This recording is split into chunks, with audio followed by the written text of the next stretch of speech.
Hey everybody, it's Wednesday, and if it is Wednesday, it is time for Story Time with Taffy. This is awkward, because we've added nearly 20,000 subs in the last month, which has almost doubled us in size, and because I've been crazy busy with graduate school, I feel like I don't know half of our fan base, and half of our fan base doesn't know me. So for the first time since maybe we joined Respawn, I kind of feel obligated to introduce myself. So to all of our new Minecraft subs who are bumping up against all of our old Call of Duty subs, let me say hello. My name is Taffy, aka McLaffyTaffy, aka Ryan. I'm the other half of the Mr. Woofles channel. I'm Woofles' right-hand man. I'm also like 3 times his age. I don't know. He's like, what, 6, 7? Actually, that would make me like 18. I am 30, God, I'll be 33 years old on Saturday.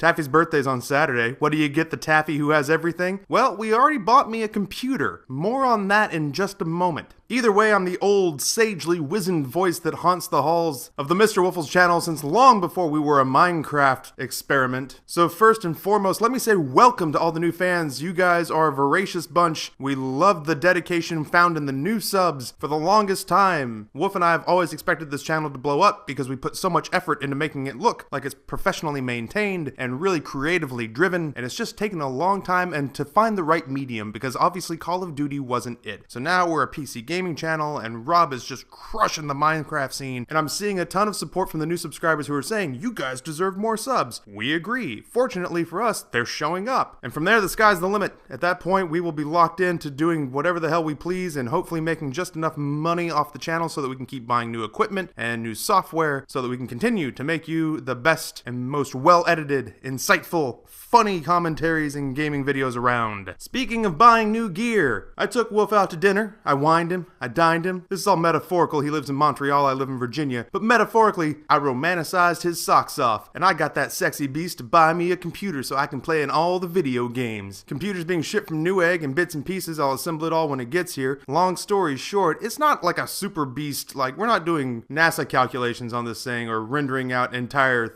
3D animated movies, but it's better than your average rig, and it just means that I can jump into Minecraft or The Binding of Isaac or Battlefield or whatever we end up playing over the next year, and I can record and play at the same time. I can be involved. I don't have to deal with lag or frame rate drop, and I can take a little bit of the editing onus off of Rob. So I can just kind of do some Let's Play stuff, which will show up in the new channel, of which I am the face. Hey guys, what's going on? Taffy of TaffysManCave. So if you have a minute, if you are an old sub and you just don't know about this, sometimes Storytime will show up over there. Sometimes it will be Let's Play type stuff. Rob will be on that channel, and I will be on this channel. It's just kind of a Woofles 2.0, youtube.com/TaffysManCave. There's only one video on it right now, but that's because I'm waiting on all the bits and pieces to show up so that I can actually start recording. But I just wanted to brace you because there will be stuff, like I think there will be some Trials, Evolution gameplay with me and Rob over there. Anything our little hearts desire, frankly, to help pay for said computer. You could take money, and you could give it to charity. There are many worthy charities out there. Orphans, terminal diseases, but I like to think that the most worthwhile charity of them all might be the we spent all of our damn money on this computer and we would like to do a fundraiser to help offset the expenses. Because frankly, it cost us more money than we had in our YouTube account because as much as we've loved YouTube over the last 2 years, we're only now starting to see even a little bit of cash off of it. So we would not just frankly ask you to give us money for nothing and our checks for free. We want to earn it, and to do so, a week from this Saturday on May 18th, we will be holding a 24-hour live stream where Rob and I will play video games for 24 hours straight. We will commentate. We will set up a little donate button. Evan Eckert's making some neat little splash pages for us like he did for Syndicate. And we will stream games for 24 hours in a row in order to try to get you to give us $1 here, $5 there, $10 there. Just a little something to offset the cost of running a YouTube channel for 2 years. I think the best way I heard it explained was this. There was a subscriber whose name has totally slipped my mind because I don't have Twitter open and I apologize, but you know who you are, who said it nicely when he said he spends more money on Hulu and spends more time watching us. So he was just like, yeah, sure, take 20 bucks. Look forward to that. More information as it comes down the pipe. We're looking into having guests like maybe Mitch and Nooch and Evan Eckert and Grant might slip in. We might set it up so that we can play a little Call of Duty, little Trials Evolution, little Minecraft, little this, little that, and we'll see who all we can get to swing by. I may even milk my old passive aggression guest booking days and see who I can drudge up and get in here for my Skype roll call of all-stars. All right, so I think that covers the majority of a very very lengthy intro. Hi, I'm Taffy. We have a new channel. The reason I'm uploading this today is not just because school's out and I'm done for the summer, but also because Rob's computer went on the blink and he's trying to fix that, so the channel is completely within my control right now. And live stream a week from Saturday, which will last for 24 flippin' hours, which is just now starting to dawn on me that I'm going to be a crusty, hazy wreck at the end. But the crux, the onus of story time, is a story from my personal life, because I'm old and sagely, and I drink a lot of brown liquor, so I obviously know what I'm talking about. Now, normally I go and grab a little screen capture of who asked the question, but I'm doing this kind of at a moment's notice, because I thought I was going to be stuck at the school wrapping up all my last projects, and instead I got done early, and Rob's computer went on the blink, so I'm pushing this together. So You Know Who You Are says, "Hey Taffy, what was it like to have a kid?" And this is the most romantic horror story I'll ever tell you. Now, I have to walk a fine line here, because I don't want to sit there and air out all of mine and my wife's personal business in front of a microphone in our living room, because ultimately she could hear it, or somebody we know could hear it and tell her that I was airing out personal bits, and then she could withhold the thing that helps make a baby, and that would not be cool ever. But I will give you a general idea of what the last couple of weeks, first couple of months of having a kid is like, and it will either endear you to the idea and you'll say, "Oh man, I can't wait to be a dad or a mom," or you'll say, "You know what, I'm probably not ever going to have sex because this does not sound awesome, and if I do have sex, I will use a wool sock as a condom." So here's the deal. Towards the very end of pregnancy, the women are gigantic and they're miserable because frankly they're carrying around a backpack full of lead bricks in the front of their stomach region that they're ready to be rid of. Unfortunately, they can't take the backpack off. They have to pass the backpack through their pelvis. That's another thing I didn't realize, is that babies don't just kind of fall out of a sort of flesh luge. There's a hole in the pelvis, and the head and body has to pass through that. Like, the entirety of learning how to have a kid is all about being disillusioned by everything that you see on TV. Like, we took classes that were just like, "Oh yeah, you're gonna have a kid, here's some things you should know." What the classes should have been called was 101 ways your idiot baby is going to try to kill itself. It was all about the shit baby will put in its mouth, the shit baby will put in a light socket, the places baby will try to fall from, the shit baby will try to hang itself with. Babies, by their very nature, are not only a little stupid, but they're also kind of unstable in that they'll forget to breathe, or they'll roll over and not get up and suffocate themselves. Like, it sounds insensitive to say, but that's a reality that you have to deal with, is the fact that your baby at every turn and corner will actively try to murder itself. So my wife and I actually had to be induced because our baby was not to be evicted, and we went to the hospital. And I gotta say that the hospital room that you deliver in, I mean, this is different for everyone. Some people deliver in a barn and some people deliver in the back seat of a taxi cab, but for those of us lucky enough to live in the first world and get to go to hospitals on time, the room that you're in is more often than not like the world's freakiest looking hotel room. Like, they've tried their best to make it look homey, but it doesn't change the fact that there's all sorts of medical equipment just lying about, and it doesn't change the fact that if you're the guy, you are the least of their concerns. Like, the bed that the woman is in is not necessarily comfortable. It looks like a comfortable bed, but it's built to like come apart underneath them, so there are seams and bars and places that move and lift and rise and separate and sort of push back together. And as a guy, what I got was a chair that folded out into a twin bed, and not even a good twin bed. I'm talking about, like, I could feel every rivet where the cushions met, and I began to wonder that as a society, if we could put a man on the moon and IKEA could perfect 500 different types of futon, why we couldn't figure out the single bed for the guy who needs 45 minutes of comfortable sleep. We were there and she was in labor for 36 hours. From here on out, I won't necessarily get into the odds and ends of what happened to us, but I'll tell you things that I learned, and you gotta brace yourself for this shit, because it's not safe for work. And if you're old enough to be wondering about this and not know any of it, you probably aren't listening to this at a desk job, so not safe for, like, if you have parents, go put headphones in or something right now. Like, let's just be legit about what it is that your parents don't need to hear me telling you this. I know that we have a wide array of listeners right now, from like 12 all the way up to like their mid-30s, and I'm used to talking to the people who are okay with the weird shit that's about to come out of my mouth, and it's kind of part of the reason I think I'm being shipped off to my own channel, is so that I can continue to speak to you like adults. But that's it. I'm always going to speak to you like you're an adult, even if you're 13. Come to Mr. Wolf's channel, you get treated like an adult. Alright, so here it is. Weird shit that I didn't know about when it comes to having a baby. We already covered the pelvis thing. I feel horrible even mentioning this, so this is almost like a dare. If you feel comfortable looking up the term episiotomy, you go right ahead.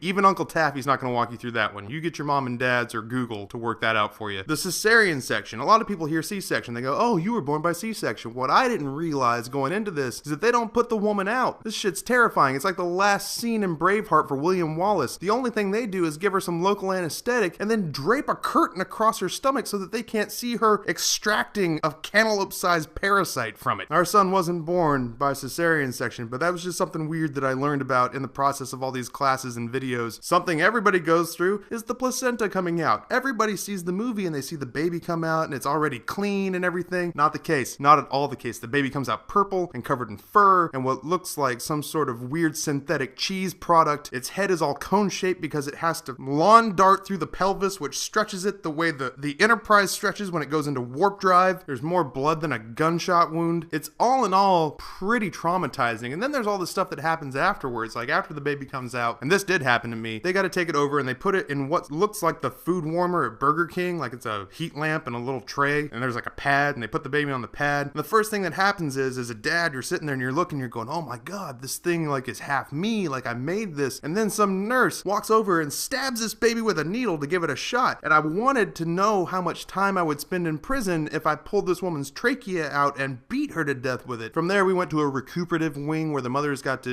heal and get their shit back together after being virtually split like a turkey wishbone. And even though you have a staff of nurses at your side, if you're choosing to naturally feed this kid, that means that every 90 minutes or so, after I've been awake for 36 hours straight, every 90 minutes or so, they bring the kid in to breastfeed, which means that every 90 minutes or so, some bullshit nurse with a bad attitude walks in and throws on the lights and just sticks a baby on your wife's chest and walks away. And then you're just in it. You're just in it to win it. And if the baby takes and starts to feed, then all's quiet and you can continue to rest. But more often than not, like with us, there's crying and there's trying to figure it out and there's why isn't this working? And I was telling my sister the other night, as I used to see war movies where they talked about sleep deprivation as torture, and this comes in a little bit later too. I was trying to tell people, I was like, I don't understand in war movies why they list sleep deprivation. They're like, we're gonna put bamboo shoots under your fingernails and we're gonna have rats gnaw off your face and we're gonna cut off your toes and we're not gonna let you go to sleep. And in my head, I used to be like, oh no, don't waterboard me and then make me tired. But now I'm starting to realize that after a long time with no sleep, you start to go kind of batshit crazy. So after a couple days of this, I'm loopy. But you have to remember that while we're at the hospital, we have a cadre of nurses who are willing to help us out because frankly, we're paying them to. And then there was the really, like, you start to get some nice nurturing moments where you're just like, oh my God, I can't believe I have a kid. And then the lady comes and says circumcision or no circumcision. And if you say circumcision, then that means at some point you have to actively hand your son over to a woman that you know is going to take him into the other room and cleave off the end of his penis. And that, for a father, is a strange thing to allow. And I don't know that I agree with it anymore, because now that I've done it, and I don't think that my son's any worse for wear for it, I'm beginning to wonder why it's practical and why I assumed it was the right thing to do. Anyway, from there, eventually, they kick you out because the insurance money dries up, and you go and you get into a car and you drive the most carefully you've ever driven in your life, as though your car is filled with Fabergé eggs. From there, we can segue back into my actual story and not just a whole bunch of the stuff that I learned or saw or knew about while I was at the hospital. Like the fact that my son existed for an entire day without a name because my wife and I are really indecisive. But he gets home, he's incredibly tiny, and there was the moment the night before we went in where I talked to my wife and said, you realize this is the last night we'll ever sleep in this house alone. That was kind of a weird moment to have, where you realize you're getting a permanent roommate who acts like a drunken midget. All he does is he walks around and he pees and craps himself and eats and drinks and sleeps all day, and he has no job. It's like having a circus carny for a roommate. And for the first couple of months, man, if you don't have any help, like my sister just had a kid and she's got all the help in the world from my mom, who literally comes down there and watches the baby on the graveyard shift so that my sister and my brother-in-law can sleep and in turn function the next day. My wife and I didn't have that. So for about a month and a half, 2 months straight, we never slept more than an hour or two at a time. And I reached a point where I don't